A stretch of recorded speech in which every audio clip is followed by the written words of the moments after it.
Le magazine britannique The Economist vient de partager le classement des 10 meilleures économies de 2025. En gros, c'est un classement qui dit les pays qui s'en sortent le mieux d'un point de vue économique dans le monde entier, pour savoir concrètement quels sont les pays qui percent le plus en ce moment. Tout le monde ne pense qu'aux États-Unis, que à Dubaï, que aux pays comme ça, mais la vérité c'est qu'en fait ces pays-là qui sont très connus, c'est pas forcément les pays qui s'en sortent le mieux et qui ont les économies les plus intéressantes. Je vais te faire un petit tour du classement pour que tu puisses voir un petit peu quels sont les pays dans lesquels il est intéressant de s'installer aujourd'hui si tu veux être sûr de bénéficier d'une forte croissance dans les années à venir. En numéro 1, tu as le Portugal avec une croissance du PIB de 2,5% et une hausse boursière de plus de 20%. En deuxième, tu as l'Irlande qui a fait une énorme croissance de son PIB de 3%. Tu as aussi l'Israël, la Colombie, l'Espagne, tu as aussi la République tchèque qui elle a fait une performance boursière de plus de 45%.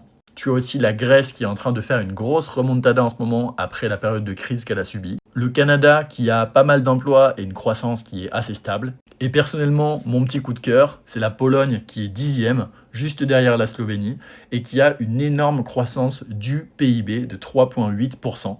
Et pourquoi je kiffe la Pologne? Parce que les pays de l'Est, c'est toujours sous-estimé, alors qu'ils sont en train de se développer à une puissance de malade mental. Si aujourd'hui tu es jeune et que tu veux être sûr et certain d'aller dans un pays qui va changer, qui va bouger, qui va progresser, qui va avoir de la croissance, va dans les pays de l'Est. Je te jure, l'Est de l'Europe, c'est un endroit qui est en train de se développer de malade mental. En plus de ça, quand tu es jeune, c'est pas trop cher d'habiter là-bas, tu peux trouver un loyer, un logement sans trop de difficultés, et ils recrutent en masse des personnes qualifiées parce que c'est des pays qui sont en train de se développer de fou, comme expliqué. Bref, comme tu l'as vu, il n'y a pas que Dubaï et les États-Unis qui sont des pays intéressants. En fait, quand on regarde les données spécifiques de chaque pays, la majorité des pays qui percent et qui ont des croissances de malade mental, c'est des pays dont on n'entend jamais parler.